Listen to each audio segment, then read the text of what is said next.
Atreus. Atreus, Greek, Tauro Epsilon, is the son of Kratos and Laufey and the deuteragonist of God of War, 2018. To the Jotnar, he is known as Loki, Nordic, champion of the Jotnar and god of mischief. Norse mythology. Loki is the wily trickster of Norse mythology. His father is the Jotun giant Farbodi and his mother is Laufey. He is brother to Helbindi and Byleistra. With the giantess Angraboa, Loki is the father of Hel, Jormungandr, and Fenrir. Very little is known about Loki's family and background before he came to reside in Asgard with the Aesir. Loki and Odin met while the latter was wandering the worlds on one his travels. While the exact circumstances of their meeting are unknown, it is known that by the end of it both gods decided to mix their blood together in an oath of loyalty, making them blood brothers. After this event, Loki journeyed back to Asgard with Odin. Early life. Atreus was conceived between the Greek demigod turned god of war, Kratos, and a Jotun named Laufey, whom he called Fey. He was a sickly child and only recently grew healthy enough to travel. Not much is known about his past other than the fact Kratos was rarely home because he was practicing control over his rage, which Atreus misinterprets as hunting. Fey had passed away sometime later, although the causes are still unknown. In the companion book God of War, Lore and Legends, some details about his early life are given. Atreus created a journal with the help of his mother Fey, who told him that it was important to record his thoughts, whether they were happy or sad. After years of his practice journal, he finally started his real journal, an occasion that they celebrated by throwing the practice pages into the fire. In his journal, Atreus noted many incidents about his sickness and about his father, whom, he remarked, he barely even knew. Once he was old enough, Fey helped him make the Talon bow. Atreus was extremely happy with this bow, and was astonished to see that even his father gave him a smile when he saw it. Kratos tested the bowstring, but didn't actually fire it, which surprised Atreus. Nevertheless, Kratos complimented Atreus on his weapon. There were a few instances where Atreus's mysterious telepathic powers were showcased. Early on, he was able to grasp the feelings of a vole across the clearing of his house. When Fey heard about this, she appeared pleased, grabbing him and telling him it was special. Later, he accidentally eavesdropped on his mother's feelings, when she was sad. Again, she smiled when she realized this and became more animated. Lastly, in the texting game God of War, A Call from the Wilds, he picked up on the distress of a deer far into the woods which, sure enough, had been killed by a hunter. Atreus notes that the only thing he's never been able to read was Kratos himself. God of War, 2018. After his mother's death, Atreus encounters his father, who was chopping down a tree which Fey marked. Atreus helps his father prepare his mother's body for cremation and takes his mother's knife. While they wait for her body to completely burn to ashes, Kratos orders Atreus to hunt deer in order to see whether he had the skills to survive the journey to fulfill his mother's dying wish, to scatter her ashes at the highest peak in all the realms. They track and find a deer, but Atreus shoots too hastily and fails to kill the deer in a single shot, which earns him a scolding from Kratos. They eventually find the deer and Atreus manages to incapacitate it, but is shocked when Kratos orders him to deliver the killing blow as he had never killed something before. With his father's assistance, Atreus stabs the deer in the throat. Unfortunately, their success was short-lived as a troll attacks them. Faced with danger, Atreus assists his father with his archery in the ensuing fight and both of them successfully kill the troll. However, Atreus loses control of his rage and continues attacking the corpse, only stopping after Kratos brings him back to his senses. Because of this, Kratos declares the boy not ready for the journey, much to his disappointment, and they head back home. However, a stranger arrives at their doorstep soon after they head home. Kratos orders Atreus to hide in the basement while he confronts the stranger. After Kratos fights and wins against the stranger, he heads back to the house and orders Atreus to prepare for the journey, declaring their home no longer safe. As they journey towards the highest mountain in the land, Atreus notices that their home was surrounded by a magical grove of trees which was broken when Kratos cut down a tree from the said magical grove, breaking the protection it provided.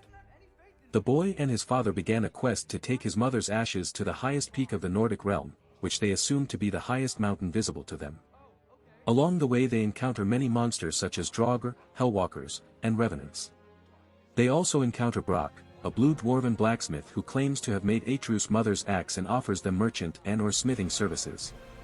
Sometime later on the journey, they encounter a boar.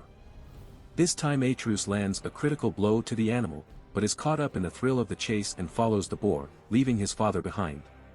He eventually catches up to the boar being tended to by a witch who says the boar is her friend. They follow the witch to her home and help her heal the boar. In return, the witch leads them through a secret passage from her home, assigns them with a mark to hide them from people who would disrupt their journey and a compass which leads them to their set goal. Atreus and Kratos leave the witch's home and take a boat. Eventually, they arrived at a lake, while the boy identified the stranger as Baldur. They find a submerged statue in the middle of the lake with a writing in the middle of the water, telling them to throw their arms to the lake. When Kratos complies and throws the Leviathan into the lake, they inadvertently summon Jormungandr, the world serpent, whose awakening causes the lake to drain and revealed the previously submerged structure, the Bifrost, underneath and opening the path for their journey. Atreus and Kratos continue on foot and encounter Sindri, Brock's brother who is also a blacksmith and opens his shop to them as well. They begin to climb the mountain only to find the path blocked by a dark magic called the Black Breath. Unable to pass, the witch arrives and tells them the only way to dispel the magic is by journeying to Alfheim and collecting the light of Alfheim. They journey back to the Bifrost and reactivate the machinery within. With the witch's instruction, the three of them reactivate the Bifrost and journey together to Alfheim. However, they find the light has dwindled. To make matters worse, the spell which prevents the witch from traveling through realms takes effect and she is pulled back into Midgard, leaving Atreus and his father to fend for themselves in the foreign realm. Atreus and Kratos journey deeper into Alfheim and get caught up in an ongoing war between its inhabitants, the Dark Elves and the Light Elves. The former, being the dominating faction, immediately regard the two visitors as hostile and attack them through their journey.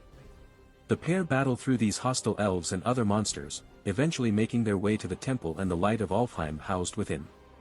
Kratos goes inside the light and leaves Atreus with his axe to wait. However, Kratos fails to come out after a long period of time, leaving Atreus to fend for himself against hordes of dark elves with his bow and the axe. A frustrated and worried Atreus eventually pulled his father out of the light.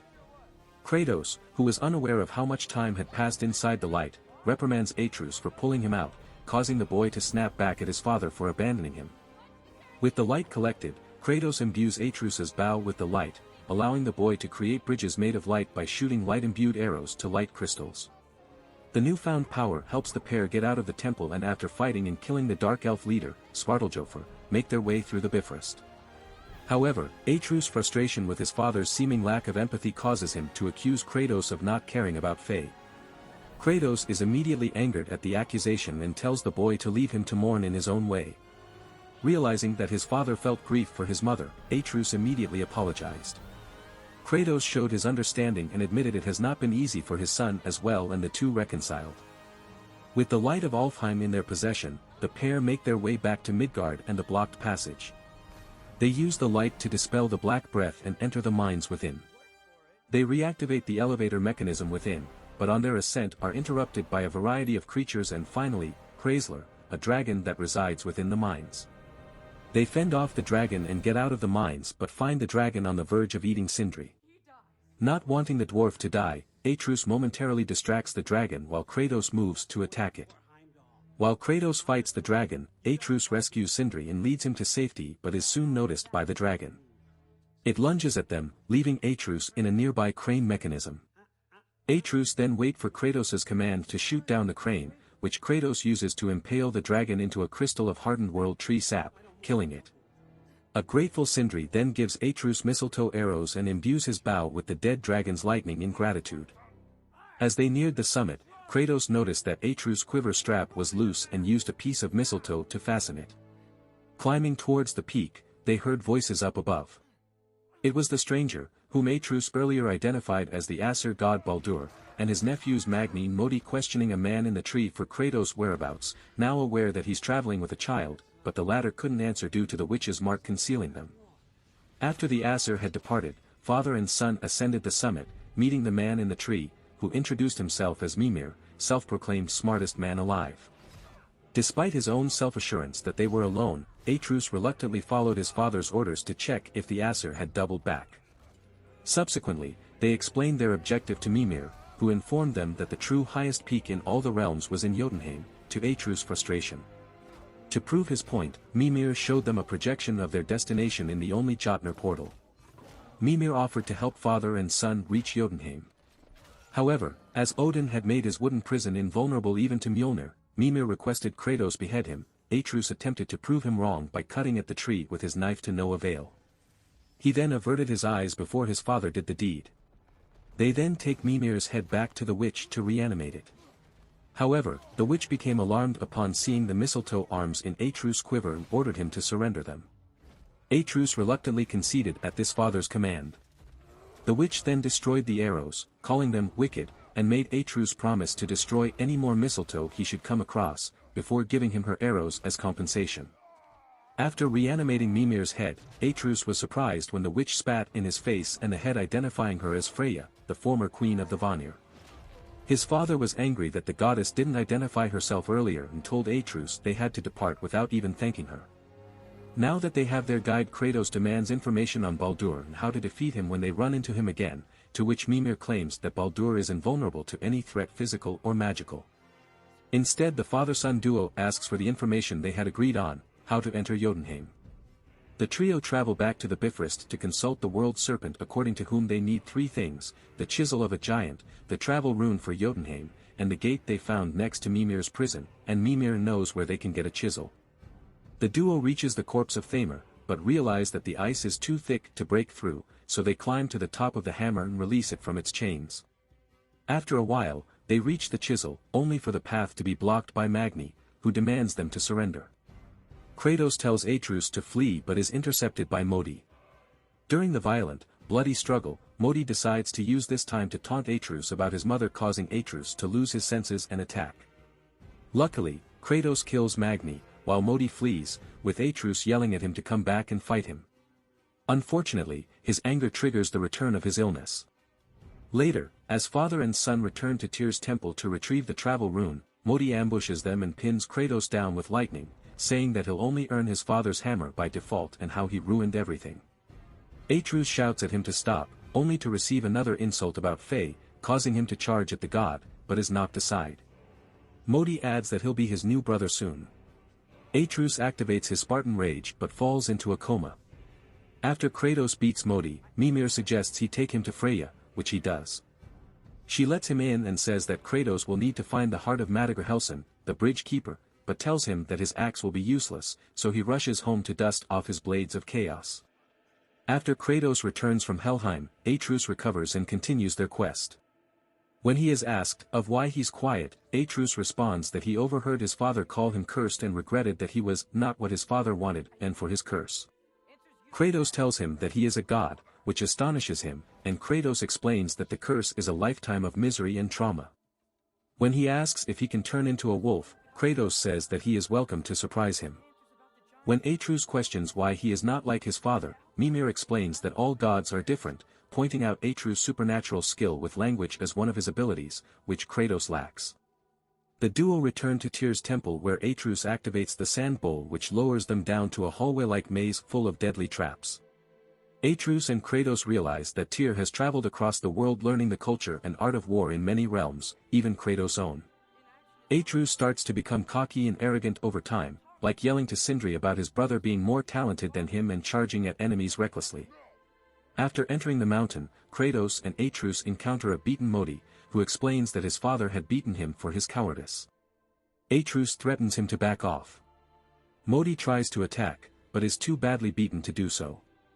Against his father's orders, he kills Modi, with Kratos explaining about kill ethics. Atreus brushes it off, saying that nobody cared about him anyways.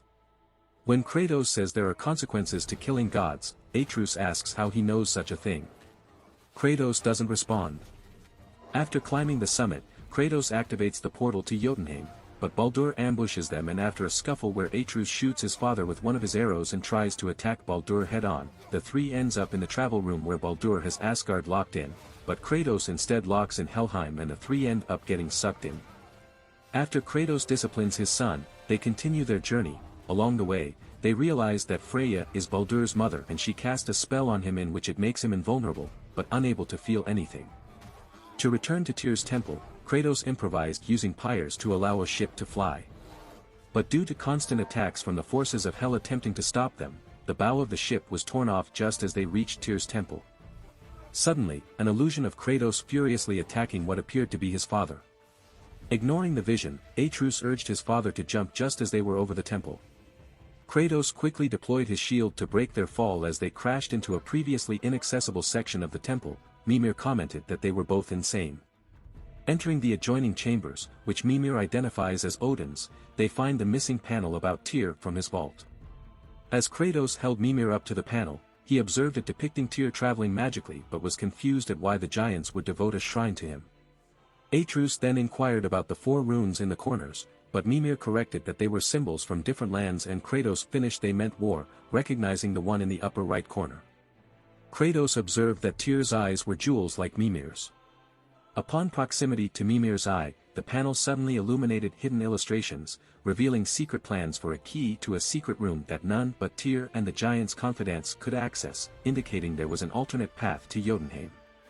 As they descended the elevator back into the realm travel room, Kratos asked Atreus if he saw the illusion of himself with an old man back on the ship, though Atreus claimed to have seen nothing. They then realigned the bridge with Midgard. Kratos questioned Mimir why he never mentioned that Baldur was Freyja's son. Mimir stated he felt both surprise as well as awareness of this fact. This prompted Kratos to inquire again about Baldur's weakness, causing Mimir to repeat his denial of such a thing. Kratos told Atreus his suspicion that Freyja bewitched Mimir to prevent from speaking of Baldur's weakness. Mimir theorized Freyja must have performed this spell when his head was at her mercy or when he deduced Baldur's weakness.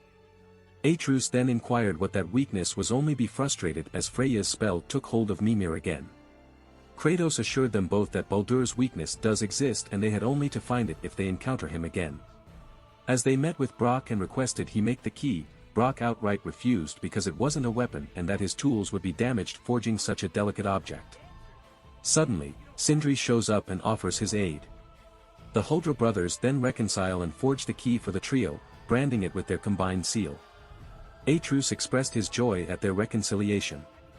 Using the key at another section of the temple, they find themselves underneath the realm travel room and Kratos spots a light at the Jotunheim door on the ceiling.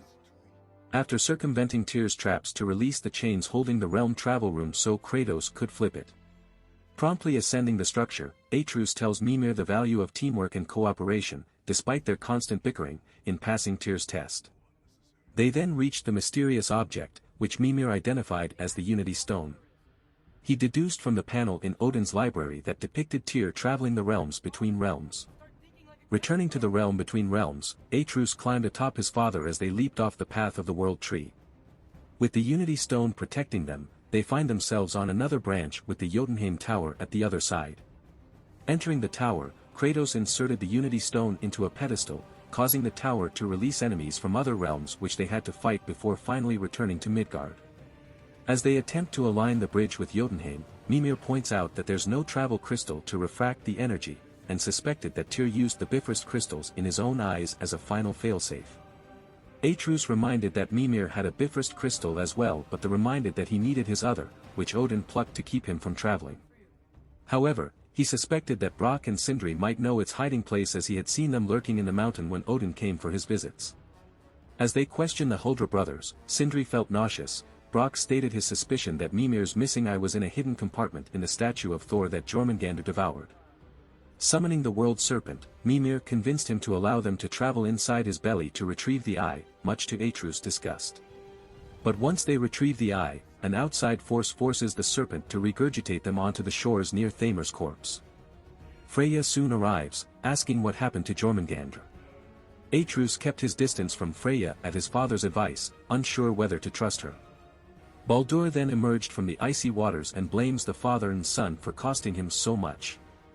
Freyja then tried to make amends with her son but he was intent on killing her for cursing him. Kratos chose to intervene, warning Baldur against seeking vengeance. As they begin to fight, Atreus pleaded Freyja to flee but she refused, believing she could reason with Baldur. She quickly restrained Kratos with vines but Baldur quickly escaped her grip. Baldur advised Atreus to look away, but he refused to allow his father to come to harm, resulting in the Aesir punching him in the chest. Atreus' vest was covered in blood but he insisted it wasn't his. Baldur's hand got stabbed on the piece of mistletoe Atreus used to fasten his quiver strap, breaking his curse and rendering him vulnerable. Suddenly, Freya restrains Baldur with vines and reanimates Thamur to grab Kratos and Atreus. Atreus then realized Freya destroyed his mistletoe arrows to avert Baldur's curse being broken. Furthermore, her spell on Mimir had lifted as he confirmed Baldur was vulnerable. They were then released back onto the icy plain where their battle continued before moving on to Thamur's chisel. Atreus shot his arrows repeated into Baldur as they leaped from the chisel back onto the ground. Baldur soon gained the upper hand as he grabbed them both by the throat, thanking them for performing what even the All-Father himself could not. Kratos forced Baldur to release them with his Spartan rage and continued the fight on a plateau. Freya attempted to stop the fight by having Thamur breathe an icy wind. Suddenly, Atreus summoned Jormungandr in his own tongue. The world serpent attacked Thamur, forcing everyone back to the ground where the fight started. Kratos held Baldur in a chokehold, but Atreus convinced his father that he was beaten and no longer a threat. Kratos warned Baldur not to come after them nor lay a hand on Freya. However, Baldur would not give up on his vengeance and began to strangle Freya. Frantically, Atreus pleaded his father to intervene, and so Kratos stated the cycle must end as he snapped Baldur's neck, killing him. Freya swore vengeance against Kratos, much to Atreus' outrage at her lack of gratitude. Freya then coerced Kratos into revealing his past to Atreus. He explained that he was from a place called Sparta and his path began from pledging himself to a god that cost him everything. He killed many who were deserving and others who were not. Eventually, he killed his father. Atreus asked if being a god was all about murdering family. Kratos insisted they need to learn to be better. Freya then departed with Baldur's body. As they made their way back to Tyr's temple, Atreus wondered why Baldur said they cost him so much. Mimir voiced his suspicion that Odin probably convinced Baldur that following them to Jotunheim would bring his cure, of which was certainly a lie. As for the boys' follow-up question regarding why mistletoe harmed Baldur, the head explained that as powerful as Vanir magic is, its rules remain slippery and elusive. Returning to the realm travel room, Atreus held Mimir's head to refract the energy, finally opening the portal to Jotunheim. Mimir decided to stay behind, believing this to be a family matter, and was left with Brok and Sindri. As they crossed into Jotunheim, Kratos entrusted Faye's ashes to Atreus for the remainder of their journey. They then entered a cave filled with the stone faces of giants. As they reached the exit, suddenly the walls start disintegrating at Atreus' touch, revealing hidden prophecies. The first depicted Faye arguing with the giants. The others depicted all the events from their journey, indicating that the giants had foreseen their collective story. Kratos corrected this was all to prophesize Atreus' tale. They both came to the conclusion that Faye was in fact a giant, thus making Atreus part giant, and wonders why his mother never told them the truth. His father suspected that sent them on this journey, knowing they'd find these prophecies, and trusted she had good reason. He then concluded that Baldur was tracking Faye the whole time, not knowing she was only ashes. Atreus then chose to put his faith in his mother's plan, whatever it is, since she hadn't been wrong once. After spreading his mother's ashes with his father, he asked him why he was referred to as Loki on the wall drawings they found earlier which depicted their journey. Kratos then told him that his mother wanted to call him Loki, and speculated that this is the name she told the Jotnar. However, Kratos goes on and says he convinced her to let him be named Atreus instead. Kratos tells his son that his namesake was a great Spartan warrior who, unlike most Spartans, was happy and filled with life. During and after battles, he would fill his fellow Spartans with hope. When he was killed in battle, Kratos himself carried him back to Sparta on his shield and personally buried him. Kratos wanted his son to be named Atreus because he fills him with joy. Atreus was amazed by this account, commenting that his father actually told him a good story. "Atreus, are you ready?" "Yeah, but I had the weirdest dream. Fimbulwinter was ending. And Thor came to us, here at the house. It was only a dream. But it felt different. It felt real, it felt like the future. Then we will worry about it tomorrow. Today, there are still things we can do. Come." Atreus and Kratos about Ragnarok and Thor. After fulfilling Faye's dying wish, Atreus and his father returned home for a well-deserved rest. That night, Atreus seemingly had a dream regarding future events, with Fimbulwinter concluding after a few years and Thor appearing at his doorstep, possibly to take revenge on the two for the death of his sons and his half-brother. He told Kratos about this, but the latter told his son that that's something they'll handle another day and that what they do today is what matters. Fimbulwinter. A year after Baldur's death, Atreus begins writing in his journal once more, chronicling what has happened to the world. He remarks that the snow and ice have gotten worse with each passing day. He notes how they now spend every day training and gathering supplies, but hunting has become a lot harder and that he can hear the animals fear about an incoming storm, unlike anything ever seen before. He notes that both he and Mimir have noticed that Kratos has become despondent, due to the fact that his father knows this winter isn't normal, but a fated sign of things to come and that he cannot do anything about it even with all of his strength as it is completely out of his control. Mimir says that Odin has tried for centuries to fight this fate, but it is a pointless effort and the coming of Ragnarok cannot be stopped, by the Aesir or by Kratos. Atreus then asks Mimir whether or not his father could kill Thor, a question that had been plaguing his mind ever since he had the dream of the thunder god showing up outside their house. Despite noting earlier that his father is the most frightening killer he has ever seen, Mimir replies that he doesn't know who would win in a fight between Thor and Kratos. On another day, Atreus writes how he's killed yet another raven. He notes how he can usually hear an animal's feelings and birds' feelings are as beautiful as the songs they sing, but these ravens were cold and silent inside. Atreus notes that Odin must have cast a shroud over his spies so their feelings could not be heard. One day, Atreus notices a few wolves outside of their yard's open gate. Knocking his bow with lightning arrows, Atreus steps out into the yard and notes that there are 6 wolves pacing near the gate, raising his bow. Noticing Atreus, the pack of wolves enter the yard and form a half-circle around him, begin howling at the sky in unison. Atreus notes that upon hearing the howls he felt a strangely familiar buzzing in his head and lowered his bow. The wolves continued to howl for a minute, until Kratos came running up from the river path where he had originally been slaughtering game they had caught earlier that day in preparation for storage, whereupon they quickly ran off and disappeared into the forest. Upon reaching Atreus, Kratos asked if he was alright and giving him a strange look. He replied that he was fine, and Kratos asked if the wolves had attacked him. The question almost made Atreus laugh, as he found the idea of the wolves attacking him to be genuinely funny, but he had no idea why. Atreus notes that he keeps thinking about why his mother wanted to name him Loki, as it did not sound like any Jotun name he had ever heard of. He knows it must mean something important, as his mother never did anything without a good reason. Another day, Atreus writes how things around them have changed drastically. He can feel that the forest itself is getting ready for something and is afraid. The Lake of Nine has now completely frozen over and Odin has completely blocked access to the travel room in Tyr's temple, thereby stopping any sort of realm travel. He notes that Hellwalkers are acting differently as well and are far more organized. Whenever he and Kratos engage in a fight with them, they fight back for a bit but then deliberately retreat. Atreus does not know whether or not this is because they are waiting for reinforcements or for an order to attack, which frustrates both him and his father. He notes that every day, more crazy things start happening and he doesn't know if he'll be able to keep writing in his journal. Atreus then asks Laufey for guidance. God of War, Ragnarok. 3 years later after Baldur's death, both Kratos and Atreus are training and surviving Fimbulwinter. During these 3 years Atreus has become a better fighter and skilled climber, and he has been traveling through Midgard looking at the Jotnar shrines trying to figure out a way to stop Ragnarok from occurring. During the long winter, Atreus has found proof that Tyr, the Norse god of war, was still alive, but he had no idea where he was located.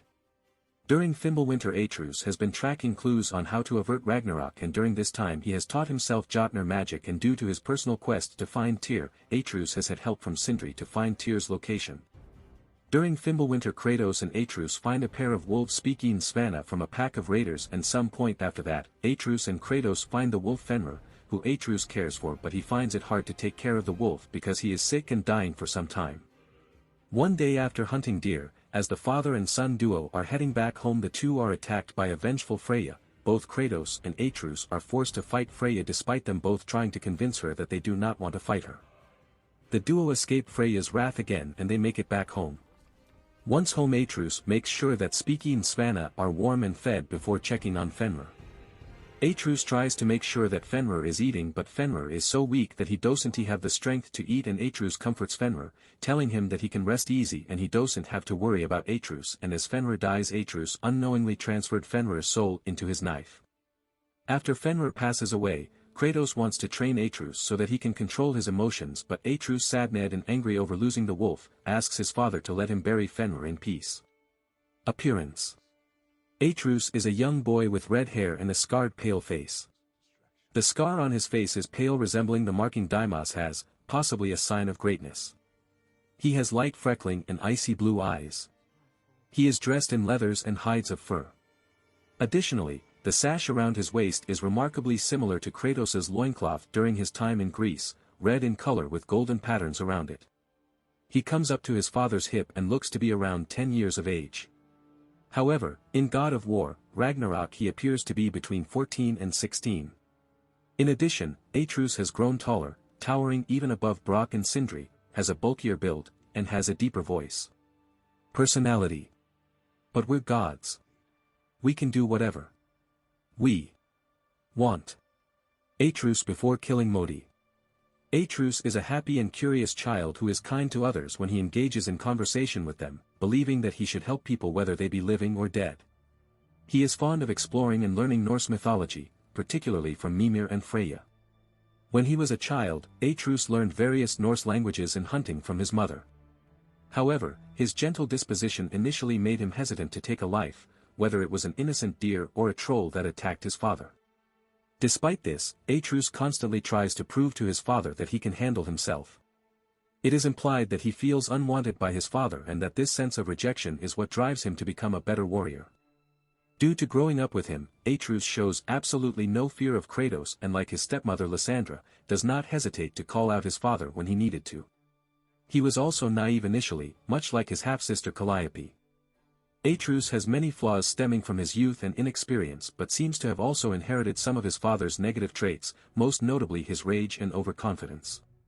He attacked the dead body of a troll in a blind rage and was greatly enraged at Modi's incessant provocation. When Atreus learns about his godhood, it slowly begins to change him due to a misunderstanding of what it means to be a god, in conjunction with his father's desire for him to be better. At this point, he grows cocky and impulsive, becoming rude to Sindri and telling him to shut up about his rivalry with his brother as he considered it a petty problem, and telling Mimir to be quiet after the latter comments on his new change of attitude. He also often charges recklessly into battle without hesitation. Soon he has no problem taking a life, such as when he kills Modi, believing that being a god gives him the right to do anything he wants.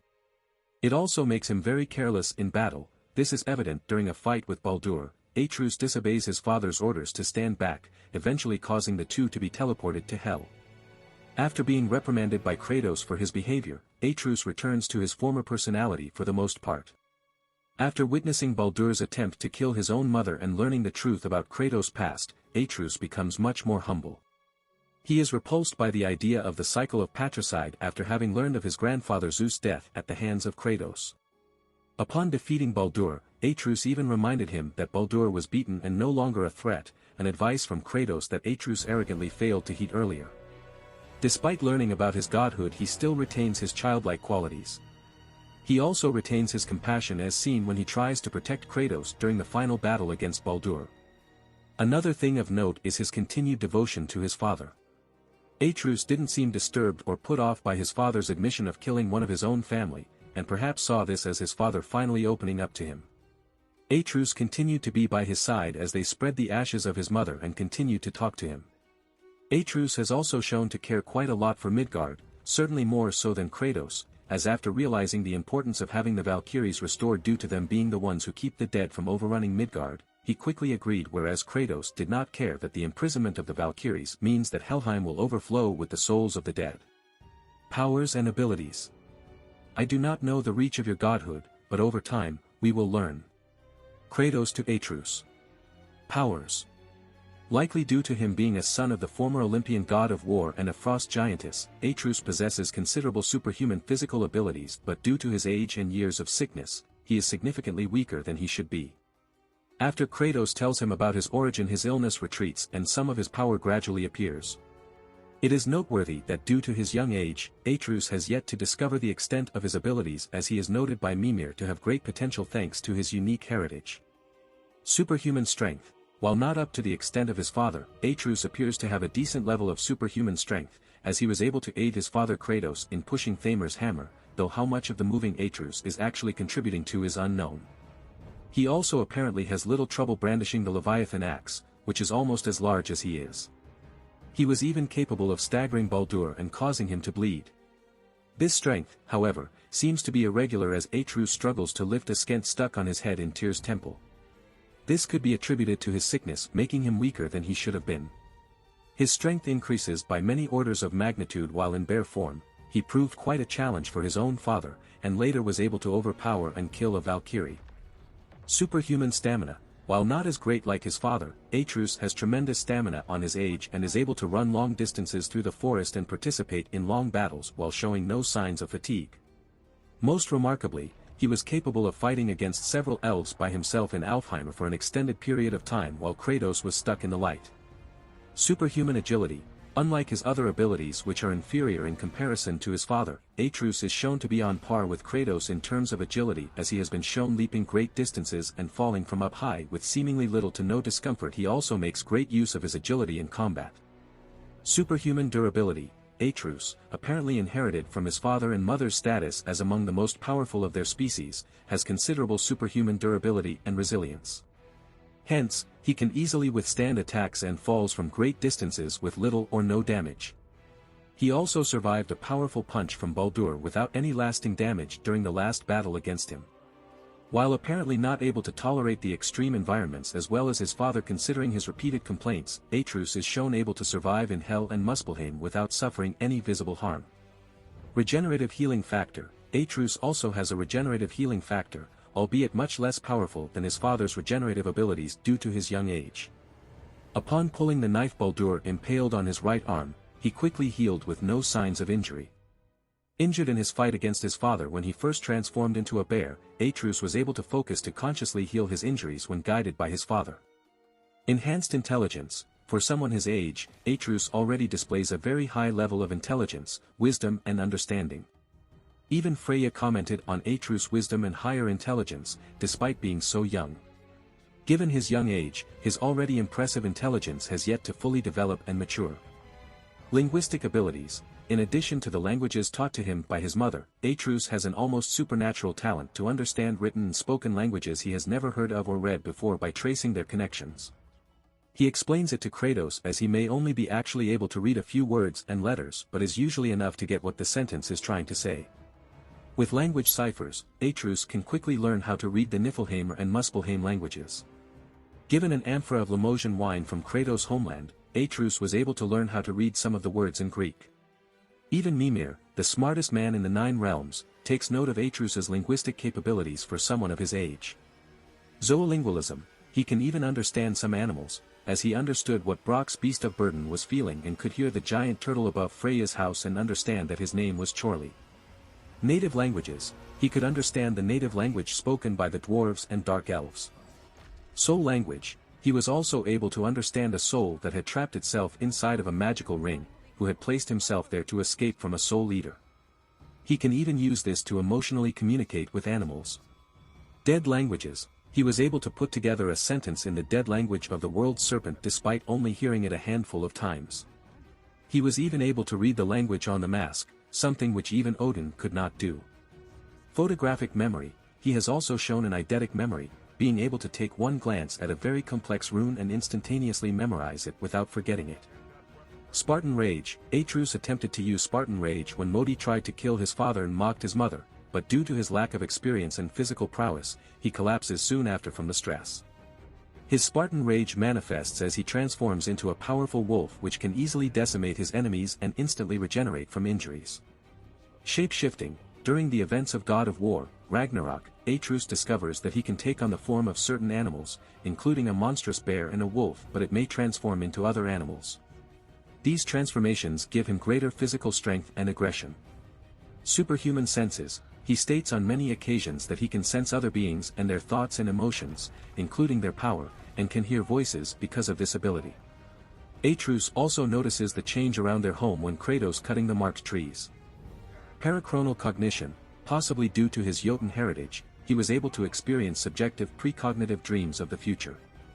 Before he realized that he was a half Jotun, he mentioned that he dreamt of being eaten while in the belly of Jormungandr.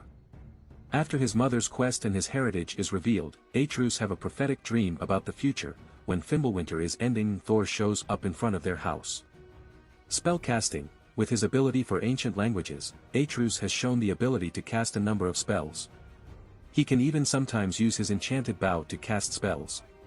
Spiritual summoning. He can cast a spell which allows him to summon spirit helpers to help him fight. Soul manipulation. He can even extract the souls of living beings and transfer them into another body or store them in an object.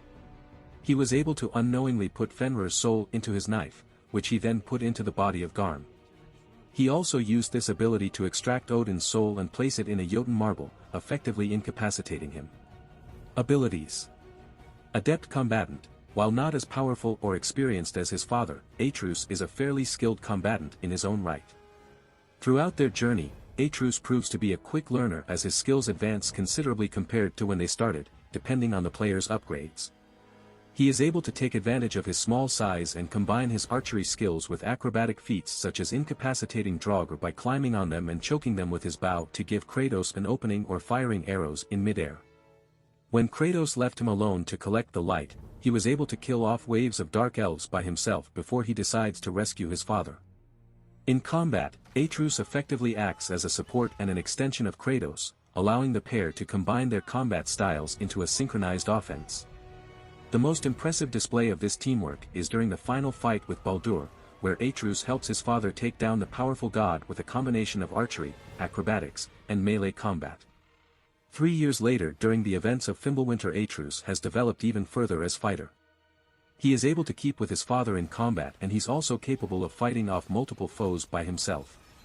Another impressive display of combat is shown during Ragnarok during the final fight with Odin, where Atreus helps his father and Freya take down the All-Father with a combination of acrobatics and melee combat. Archery skills / staffmanship. Atreus uses a bow as his primary weapon in combat.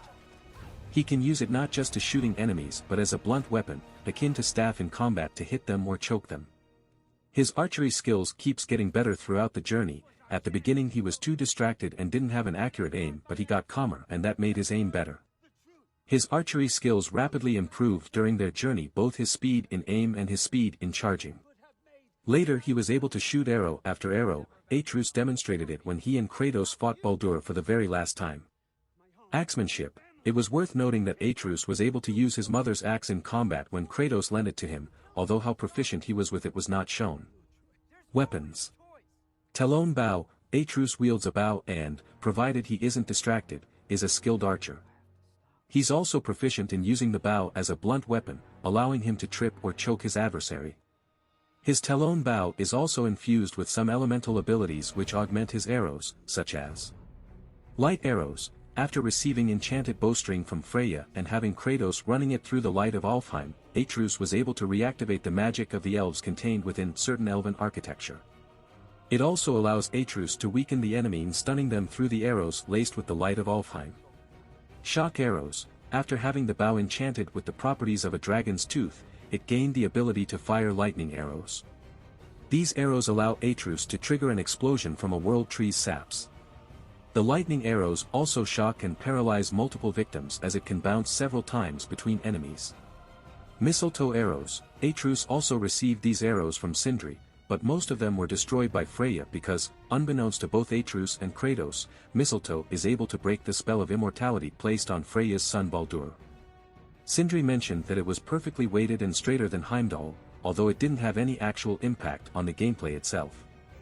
Faye's knife. Formerly, in addition to the bow he wields, Atreus also wields a knife that once belonged to his mother Faye. He uses it as a secondary weapon and has used it to kill a deer.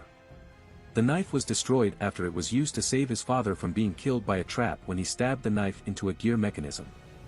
Atreus' knife. After Atreus sacrificed his mother's knife to save his father, he received a new knife from his father. The new knife was one of the 2 knives that Kratos made the day Atreus was born. It was made of a mix of metals from Kratos' homeland and metals from the lands they were currently in. One of the pair of knives was made for Kratos himself and the other knife was made to be given to Atreus the day he was ready to wield it. Atreus, in his arrogance after discovering he was part god, notes that the knife is much better than Faye's knife. Ingrid. Atreus, while in Asgard, obtained Freyr's sword, which Odin called Ingrid. The sword would later return to its master. Runes translation. Note, translations are done by fans and are subject to error, as well as the developer's use of the runes. The tattoo on his neck translates to Lon Hyugr, which means steady mind. He has 2 times circling his right arm, translating to Hapsketcher and meaning lucky shot or fortune to strike. Then, running down the circle he has 2 times in a continuous line. It translates to Stjrkr arm, meaning strong arm, skilled arm or main arm.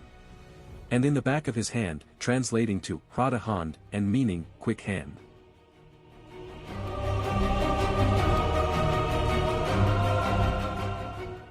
If you like this content, don't forget to like and subscribe. See you later, bye bye.